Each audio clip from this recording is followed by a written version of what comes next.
સમજીશું, એટલે કે આને શરૂઆતમાં થોડો ખ્યાલ આપીશું. હવે આ પ્રકરણમાં બોલી કેવી બધાય પુસ્તક, આ પ્રકરણમાં આપણે શું શીખવાનું છે કે કોઈ પણ ચીજ વસ્તુ તમને ઉપરથી કેવી દેખાય, જો તમે એને બાજુથી જુઓ તો કઈ દેખાય, કેવી દેખાય, અને સામેથી જોતા કેવી દેખાશે, તેની સમજ આપણે આ પ્રકરણમાં મેળવવાની છે.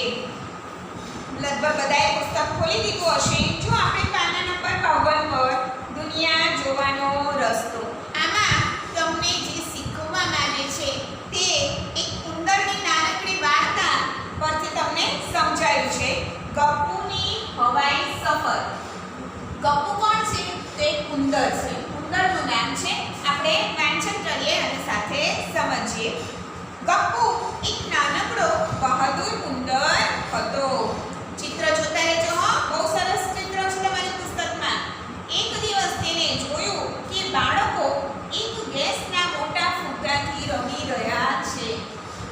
ટ્રેનમાં તમે લાવતા જશો ગેસિયા ફુગ્ગા, એમાં ફુગ્ગામાં ગેસ ભરો ને એટલે જાતે ઉપર જાય, કારણ કે એમાં ગેસ ભરેલો હોય એટલે જાતે ઉપર જાય. બાળકો એવા ફુગ્ગાથી રમી રહ્યા હતા. હવે એમાં અચાનક એક ફુગ્ગો છૂટી ગયો હાથમાંથી, એટલે છૂટતાની સાથે ક્યાં જશે? ઉપર ગયો અને ઉડીને આ જે તમારી છત હોય ત્યાં અડી ગયો, છતને અડી ગયો. હવે આ ગપ્પુ બધું જોતો હતો. ગપ્પુ નામનો ઉંદર હતો એ ખૂબ રોમાંચિત, એને નવું જાણવાની, નવું સમજવાની ઈચ્છા થાય. એટલે એને વિચાર આવ્યો. બીજા દિવસે જ્યારે બાળકો બધા સ્કૂલે જતા રહેલા, શાળા જતા રહેલા, ત્યારે ગપ્પુ એને કંઈક જાણવાની ઈચ્છા થઈ અને ફુગ્ગો જે ઉપર છત પર લટકતો હતો, એની દોરી જે નીચે લંબાઈ હતી, એ દોરીને પકડીને ધીમે ઉપર ચડી ગયો અને તેને એ પંખાના પાંખિયાને ઉપરથી જોઈ શકતો હતો. કેટલેક ચડ્યો જો તમને ચિત્રમાં બાજુમાં આપેલું છે. એ ચિત્રમાં તમે જુઓ કે ક્યાં સુધી ચડ્યો છે. હવે એને જોતાની સાથે શું વિચાર આવ્યો? અરે આ પાંખિયા પર તો ઘણી ધૂળ છે. શેના પાંખિયા પર? બાજુમાં પંખો છે ને એની વાત કરે છે. પાંખિયા પર તો ઘણી ધૂળ છે, નીચેથી તો કેટલા ચોખ્ખા દેખાય છે. હવે એ જ્યારે ગપ્પુ નામનો ઉંદર નીચે હતો ત્યારે એને જો તમે તમારા રૂમમાં નીચે બેઠા હો તો ઉપરથી જો પંખો કેવો દેખાશે, એની નીચેની બાજુ આપણને દેખાય છે. અને ઉપર તરફ જાવ ત્યારે પંખાની ઉપરની બાજુના પાંખિયા દેખાય છે. ઉંદરને પણ નીચેથી પંખો ચોખ્ખો દેખાતો હતો, પણ ઉપર ગયો ત્યારે ઉપર તરફ પાંખિયા ખૂબ જ ગંદા દેખાયા. હવે અહીંયા એક પ્રશ્ન છે, નીચેથી દેખાતો પંખો દોરો.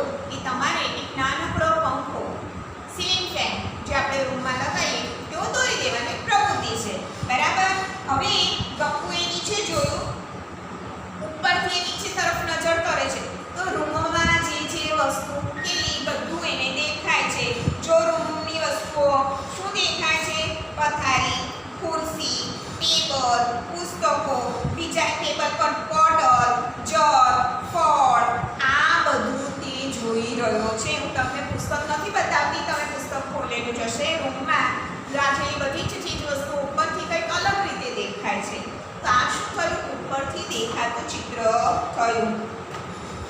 ખ્યાલ આવ્યો તમને કે ચીજ વસ્તુને તમે જ્યારે ઉપરથી જુઓ તો કંઈક અલગ દેખાય, નીચેથી જુઓ તો કંઈક અલગ દેખાય છે. હવે ક્યારેક ઘરમાં એક ઉંદર ના હોય, બહુ બધા ઉંદર હોય, હંમેશા એવું હોય. એક ઉંદર ઉપર ચડેલો ગપ્પુ, હવે એની સાથે એક બીજી ઉંદરડી હતી, ચીંકી, મૂર્ખ ચીંકી. એને કેવું કર્યું છે? મૂર્ખ ચીંકી. એ ઉંદરડી તો નીચે જ ફરતી હતી. એ ખાવાના શોધમાં હતી કે કંઈક ખાવા મળે તે લોકો પતરી ખાઈ જાય અને અડધું પલાણ કરે. તો રૂમમાં જગ અને જગની ઉપર ચીઝની ક્યુબ મૂકેલી હતી.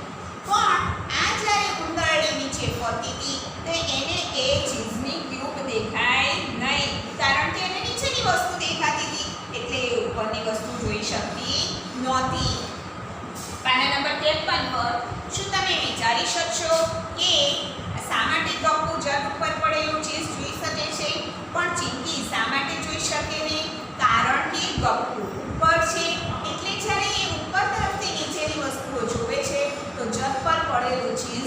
ગપ્પુને દેખાય છે. જ્યારે ચીંકી નીચી તરફ છે એટલે એને જગની ઉપર મૂકેલું ચીજ નીચે તરફથી દેખાતું નથી.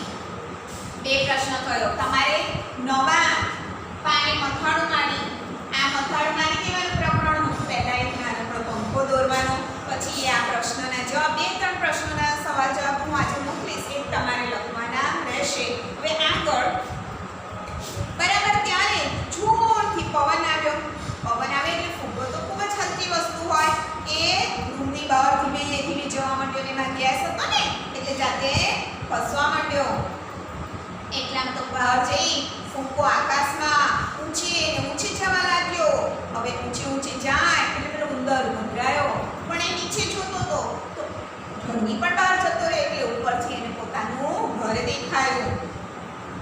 વધારે ઉપર પહોંચતા પોતાના ઘરની આજુબાજુના બગીચા, ગુરુદ્વારા, રેલવે લાઈન, મીઠાઈની દુકાન, પછી બાજુમાં કોઈ સુહાસીની છોકરી હશે એના ઘરના છત પરની પાણીની ટાંકી, આવું બધું દેખાયું.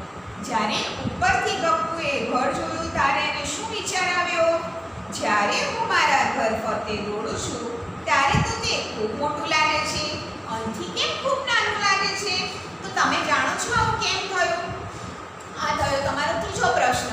કારણ કે કોઈ પણ વસ્તુથી જેમ જેમ આપણે દૂર જઈએ એટલે કે આપણું ને વસ્તુ વચ્ચેનું અંતર વધે તેમ તેમ વસ્તુ આપણને નાની દેખાશે, અને જેમ જેમ વસ્તુ નજીક લાગે તેમ તેમ વસ્તુ મોટી દેખાય. તમે મોબાઈલમાં પણ નાનું દેખાય તો શું કરો છો? મોટું દેખાય, અક્ષર મોટા દેખાય માટે ઝૂમ કરીને મોટું કરો છો, એટલે એ વસ્તુ મોટી થઈ જાય છે. એટલે ઉંદર જ્યારે આકાશમાં ઉડવા લાગ્યો ફુગ્ગાની સાથે ત્યારે એને એના ઘર ખૂબ નાનું દેખાવા લાગ્યું. હવે જે એ ઉપરથી બીજી ચીજ વસ્તુઓ જુએ છે એ તમને નીચે મોટા ચિત્રમાં બતાવ્યું છે. શું જોયું એને? બગીચો, ગુરુદ્વારા, રેલવે લાઈન, મીઠાઈની દુકાન અને બીજા બધાના ઘર. જો ફરી એના વિચાર લખ્યા છે. રેલવેના પાટા પર પેલું કોણ છે? ઉંદર વિચારે છે, ઉપરથી જોતા વિચારે છે. તે પેલી જાડી મોટું બિલાડી છે એમ પોતે જ વિચારે છે. પછી કહે છે હા અહીંથી તો તે મોટા ઉંદર જેવી દેખાય છે. જે બિલાડી હતી ઉપરથી જોતા તેવું દ્રશ્ય દેખાય છે, જાણે મોટા સફેદ ઉંદર હોય એવું એને દેખાય. એક ગુરુદ્વારા પર છે. ગુરુદ્વારા પર તમે જો ઉપર ગુંબજ હોય, ઉપરથી જોતા માત્ર ઉપરનો ગુરુદ્વારાનો ઉપરનો ભાગ દેખાતો હશે એટલે ઉંદર અંદાજ લગાવે છે કે નક્કી આ ગુરુદ્વારા જ હોવું જોઈએ જ્યાં અમરજીત દરરોજ જાય છે. પાછી એને મીઠાઈની દુકાન દેખાય છે. યમ્મી, મીઠાઈની દુકાન અહીં છે તે તો મને ખબર જ નહોતી. આ બે પાના આજે આપણે સમજ્યા. એમાં ચીજ વસ્તુઓ ઉંદરને ઉપરથી, બાજુથી, નીચેથી જોતા કેવી દેખાય છે એનો આપણે ખ્યાલ મેળવ્યો.